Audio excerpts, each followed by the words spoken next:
ഏറ്റവും വേഴ്സ്റ്റ് ആയിട്ടുള്ള ഫീലിങ്സ് എന്താണെന്ന് ചോദിച്ചാൽ ഞാൻ പറയും അത് ലോങ് ഡിസ്റ്റൻസ് ആണ്. കല്യാണത്തിന് ശേഷമുള്ള ആദ്യത്തെ എൻ്റെ നീണ്ട വെക്കേഷനാണത്. ഒരുമിച്ചിരുന്ന സമയത്ത് നമ്മൾ അനുഭവിച്ച സന്തോഷങ്ങളും മെമ്മറീസും ഒക്കെ ഓർത്ത് ജീവിക്കാനുള്ള കുറച്ച് സമയം. പക്ഷെ എങ്ങനെയൊക്കെ നമ്മൾ ആക്റ്റീവ് ആവാൻ നോക്കിയാലും ആരൊക്കെ നമ്മുടെ കൂടെ ഉണ്ടെങ്കിലും ആ ഒരാളില്ലെങ്കിൽ അതൊരു വല്ലാത്തൊരു മിസ്സിംഗ് ആണ്. അങ്ങനെ കുറച്ച് ദിവസം വീട്ടിൽ മൂടിയായിട്ടിരുന്നിട്ട് ഇന്നൊന്ന് വെറുതെ പുറത്തിറങ്ങിയിട്ട് ഒരു ചായ കുടിക്കാൻ പോകാമെന്ന് വിചാരിച്ചു. നമ്മുടെ തൊട്ടടുത്തേക്കാണ് പോകുന്നത്. എല്ലാ നാട്ടിലും ഇതുപോലൊരു ടീ ഷോപ്പ് ഉണ്ടാവും, എല്ലാവരുടെയും കുറ്റിയായിട്ടുള്ളൊരു സ്ഥലം. ഇത് സെഫീന, എൻ്റെ ബെസ്റ്റ് ഫ്രണ്ടാണ് കേട്ടോ. പിന്നെ ഇവളുടെ വീടിൻ്റെ അടുത്തായതുകൊണ്ട് എപ്പോൾ വിളിച്ചാൽ ആൾ ഓടി എത്തിക്കോളും. പിന്നെ ചിറ്റയും വാവച്ചയുണ്ട്. അങ്ങനെ ഞങ്ങൾ എല്ലാവരും കൂടിയിട്ട് ചായ കുടിക്കാൻ പോയി. പിന്നെ ക്യാമറ ഓണാക്കി ഇതുപോലെ ചുമ്മാ ക്യൂട്ട്നെസ് വാരിടുന്ന ചങ്ക നിങ്ങൾക്കുണ്ടാവുമല്ലോ, അതുപോലെ ഒന്നാണ്. പിന്നെ ഈ 2K കിഡ്സിനൊരു പ്രത്യേകത ഉണ്ട്. ഇവർ ചില ടൈമിലൊക്കെ ക്യാമറയുടെ മുന്നിൽ പ്രത്യക്ഷപ്പെടുള്ളൂ. അങ്ങനെ ഒരാളാണ് എൻ്റെ അനിയത്തി. എന്തോ വെറുതെ വീട്ടിലിരുന്നിട്ട് മടുക്കുമ്പോൾ ഒരു ചായ കുടിക്കാൻ പോകുമ്പോൾ കിട്ടുന്ന ഒരു ഉഷാറ് വേറെയാണ്.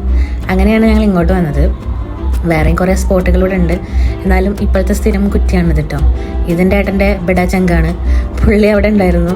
പിന്നെ ഞങ്ങൾ ഈ പട്ടി ഷോ കാണിക്കുന്നത് ഞങ്ങളുടെ വേറെ 2 ബെസ്റ്റ് ഫ്രണ്ട്സ് കാണാൻ വേണ്ടിയിട്ടാണ് കേട്ടോ. കാരണം അവരുടെ വീട് കുറച്ച് ദൂരമായതുകൊണ്ട് അവർക്ക് പെട്ടെന്ന് ഓടി വരാൻ പറ്റില്ല.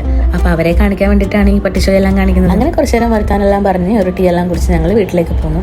അപ്പോൾ ഇന്നത്തെ വ്ളോഗ് ഇത്രയേ ഉള്ളൂ. ഇതുപോലെ വ്ളോഗ് മൂടുണ്ടെങ്കിൽ ഇനിയും പ്രതീക്ഷിക്കാം. അപ്പോൾ ഇത്രയേ ഉള്ളൂ. Bye bye.